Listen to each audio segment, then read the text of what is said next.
Alguém, por gentileza, poderia levantar a mão direita, quem evita uma muvuca? Evita uma muvuca? Evita uma muvuca também? Interessante. Algumas pessoas não evitam a muvuca, algumas pessoas preferem uma muvuca e outras pessoas, no entanto, evitam realmente uma muvuca. Agora, existe um tipo de muvuca que a gente não pode fugir dela, independente da gente querer ou não. É até um desgaste de energia desnecessário fugir desse tipo de muvuca, que é o mundo VUCA. Mundo VUCA, o que é isso? Muvuca é o apelido do mundo VUCA.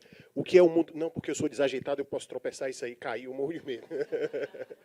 Então, o mundo VUCA é esse conceito que traz as características do nosso mundo, do nosso planeta Terra, que é volatilidade, incerteza, complexidade e ambiguidade. E a partir da pandemia da Covid-19, ele, além dessas características, ele traz também fragilidade, ansiedade, não linearidade e incompreensibilidade. Nossa, que coisa!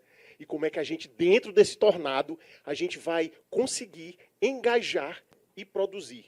Como é que a gente vai conseguir fazer com que o nosso time fique engajado e produza? E como é que nós mesmos, diante desse cenário, com pessoas que pensam diferentes, a gente vai conseguir engajar, nos tornarmos engajados, motivados?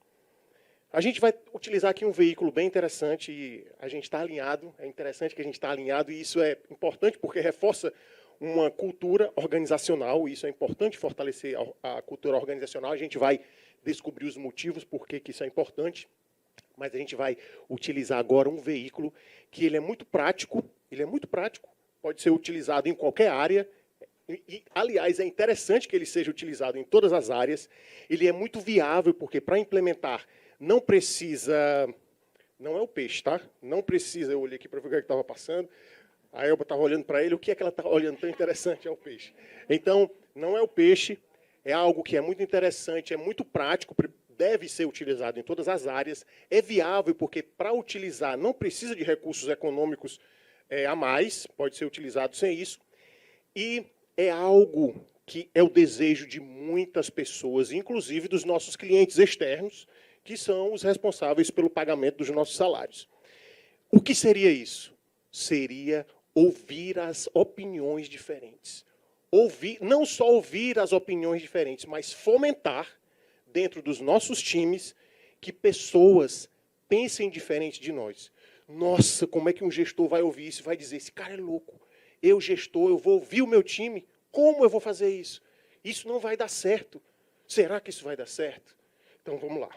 Eu vou aqui trazer uma outra característica que é um desejo. Realmente, ele é o desejo de muitos gestores, porque qual é o gestor que não quer conseguir o engajamento e a produtividade dos seus times? Qual é o gestor que, em um funcionamento ideal de temperatura e pressão, não quer que o seu time seja engajado e que produza bem? Eu acredito que todos, não é verdade? E a gente encontra algumas dificuldades nisso. Eu, particularmente, no início da minha carreira de gestão, da minha jornada de gestão, eu tenho aproximadamente uns 20 anos de gestão aqui no tribunal, e no início dessa carreira eu conseguia exatamente o contrário. Eu conseguia o desengajamento do meu time e eu conseguia improdutividade do meu time. Mas por que eu conseguia isso? Depois de um tempo eu vim descobrir, depois de estudo e prática, implementação das boas teorias, eu vim descobrir que o agente que proporcionava o não engajamento e a não produtividade do meu time, adivinhem quem era? Eu mesmo. Eu mesmo. Porque eu criei esse personagem aqui, essa figura, trouxe esse peixe para mostrar as características do que eu era nessa época.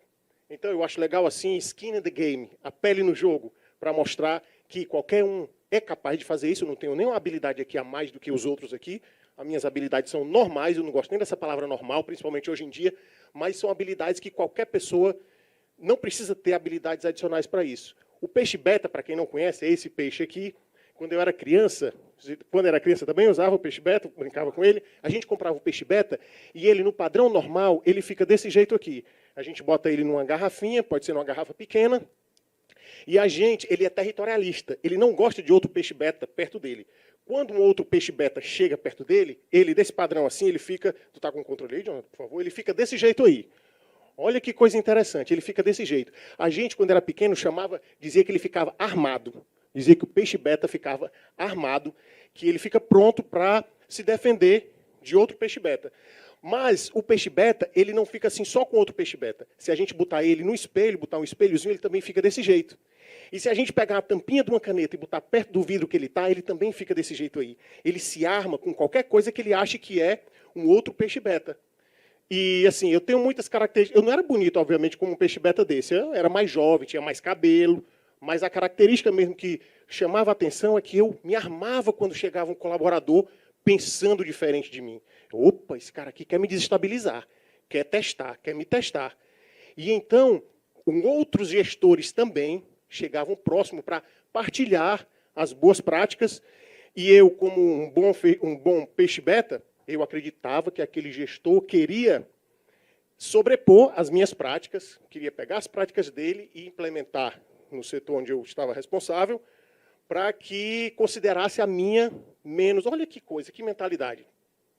Então, esse é um caminho desejável por muitos gestores que têm também essa característica, é o desejo de engajamento dos times, e para isso a gente vai pegar esse veículo que eu não estou trazendo aqui essa possibilidade, que é prática, muito viável, e eu vou trazer, os fundamentos são bem inovadores para muitos de vocês aqui que podem não conhecer os fundamentos, inclusive fisiológicos disso, mas não é para a gente ser caracterizado como gente boa. Ah, o gestor é gente boa. Ah, o Rômulo é um gestor gente boa. Ah, a Valesca é uma gestora gente boa. Não, isso aí é necessidade de afirmação, a gente não precisa disso. A questão é os ganhos que a gente vai obter com isso. Mas quais são os ganhos? Esse destino que eu trago para vocês, do engajamento e da produtividade, eu trago esse veículo, que é essa comunicação, ouvir as divergências de pensamentos, ouvir as opiniões contrárias e não apenas ouvir, mas fomentar no time, dizer, olha, fique à vontade para você manifestar o seu entendimento, porque isso vai nos levar, além da gente chegar nesse caminho, a gente vai conseguir alguns ganhos no meio do caminho. É como se essa possibilidade de fortalecer os pontos distintos, ele fosse um veículo, ele é um dos veículos para chegar aqui, mas no meu entendimento ele é o principal, porque vamos imaginar que a gente quer chegar a uma praia distante e que para chegar naquele destino lindo, paradisíaco, a gente precisa de vários tipos de veículos distintos. Vamos supor que é um 4x4, que só chega lá, a gente só vai poder pegar os próximos veículos depois que a gente chegar com esse veículo primeiro lá. Eu considero esse veículo que eu trouxe, esse veículo primeiro, que para conseguir pegar os próximos, a gente precisa dele. Então, nesse cenário, a gente vai avaliando essas possibilidades e alguém pode estar pensando, nossa, mas será que isso vai dar certo? E eu pergunto, o que é dar certo? O que eu garanto é que, trabalhando com probabilidades, que é o que a gente precisa trabalhar, independente da área que a gente esteja, principalmente por causa dessas características de mundo que a gente trouxe, a gente reduz várias coisas. E claro que vocês vão adaptar, nós vamos adaptar de acordo com cada cenário. Por exemplo, eu estava há uns 2 meses atrás lá em Canoa Quebrada. Para quem não conhece Canoa Quebrada, quem está assistindo no YouTube, é uma das praias mais agitadas aqui do Ceará. E eu estava querendo chegar no final da rua, da Broadway, famosa Broadway, para ir para um restaurante lá. E no caminho tinha uma muvuca que não estava me agradando. Eu preferi não passar por ali, estava com a família, estava com os filhos menores, um filho de 7, uma filha de 5. Então, peguei botei no tum-tum, a gente chama tum-tum aqui, né? Botei no ombro, e entrei em um dos becos, que a muvuca estava no meu caminho, eu entrei em um beco, peguei a rua paralela, rua de areia, andei mais alguns metros, saí em outro beco e cheguei ao destino sem passar pela muvuca. Nossa, mas que metáfora linda, mas e agora na praticidade? Ora, na praticidade teve um evento muito interessante, aconteceu há alguns anos, em que o nosso time era muito maior não, era maior, não tem como um time hoje ser muito maior, era maior, e eu tinha 3 colaboradores que eram muito empolgados, eles eram muito velozes, falavam muito rápido, muito empolgados, bem energizados, e eles também tinham um volume vocal muito elevado, bem mais elevado do que os decibéis que eu gosto de ouvir. Então, foi uma experiência muito interessante, porque nessa época eu estava muito empolgado com essa história de chamar as pessoas para trazer os pontos de vista diferentes, e eles ficaram lá, um deles teve uma ideia de a gente mudar um dos procedimentos que a gente fazia. Nessa época, os processos eram de papel, não eram eletrônicos, eram aquelas pilhas enormes de papel, um cenário assim, bem artístico de se ver. Então, eles sugeriram algo, e aí o outro sugeriu, e o outro sugeriu também. Os 3 sugeriram ao mesmo tempo, rápidos, velozes, e não furiosos, mas falando super alto, e foi um evento ali que eu investi ali 30 e poucos minutos e me trouxe um bom aprendizado, que foi o de ter de adaptar alguns caminhos, porque um episódio como esse, eu não investiria mais esse tempo, a gente levava para uma reunião e a gente trataria isso na reunião. Então, a gente precisa entender que esses ganhos não são só um ganho para o time, não são só um ganho para o gestor, mas é um ganho para a sociedade, porque ela vai ter mais produtividade, vai haver uma redução do índice de absenteísmo.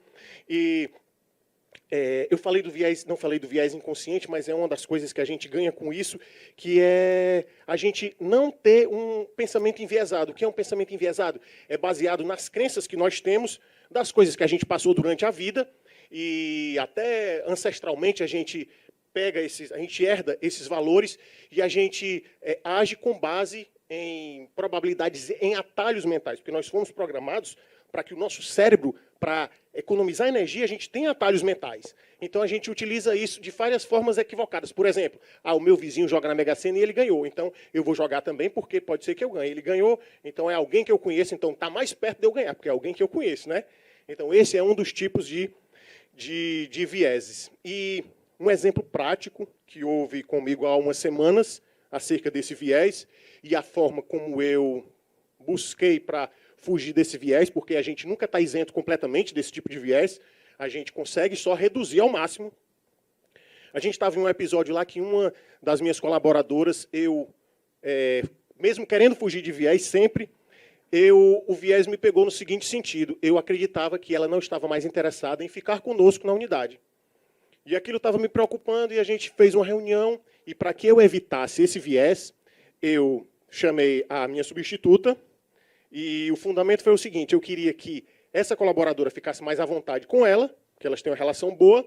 Eu queria também que o ponto de vista feminino dela estivesse presente, porque a visão masculina, obviamente, das vivências, estruturalmente falando, não tem como dizer que é igual. Então, a visão masculina é uma, a visão feminina é outra. Isso aí é outro, não dá tempo para falar sobre isso. Então, a gente teve essa reunião com ela, e eu já disse: olha, se você divergir, está aqui, olha aqui, botei a pele em jogo, está aqui, minha substituta. Se você tiver alguma divergência com relação ao que eu vou falar, você fique à vontade para divergir na hora. E ela sabe como fazer, a gente já tem uma construção juntos, então ela ficou bem à vontade para, se houvesse a necessidade de ela divergir de mim, ela divergir. E então essa experiência foi riquíssima, porque nós descobrimos que não era nada com relação ao trabalho, ela estava realmente passando por alguns desafios pessoais, nós adaptamos o que a gente podia adaptar, foi maravilhoso, ela ficou mais engajada, produziu mais, nós também ficamos mais felizes com isso. Então a gente já está chegando, não só no tempo final, mas também no nosso destino. O nosso destino é o seguinte: isso proporciona engajamento. Engajamento e produtividade, mas para a gente produzir, a gente precisa estar engajado. E o engajamento não é só psicológico, fisiologicamente falando, porque ações como essa promovem a liberação de dopamina. Olha que coisa, dopamina. Dopamina é um neurotransmissor relacionado à recompensa, é o neurotransmissor da recompensa. Então, isso age também no corpo. E, sim, e agora? Liberou dopamina. E aí? O que é que tem a ver? A dopamina, ela proporciona prazer, satisfação a gente. E ela a gente pode fazer com que essa satisfação seja renovável. Então, cada vez que a gente faz um evento como esse, gera dopamina e gera um hábito de a pessoa estar satisfeita naquele momento. Então, gera um engajamento.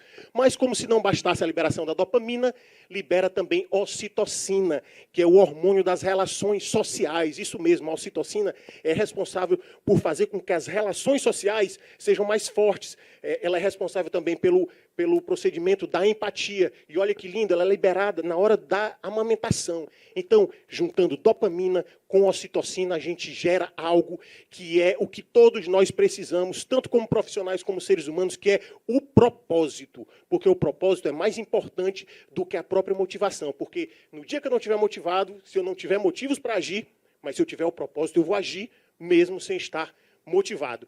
E aí vocês me perguntam: sim, mas você me deu poucos exemplos, me deu um exemplo mais substancial.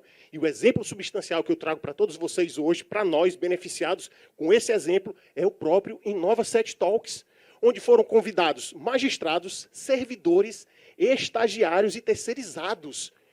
Gente, isso é disruptivo. Isso, qual é o efeito disso? Isso tende a fortalecer uma cultura de engajamento, onde todo o tribunal ganha. Ganham os gestores, ganham os colaboradores e ganham os nossos pagadores, os nossos clientes externos. Então, muito obrigado por essa honra de estar aqui participando desse evento. Obrigado.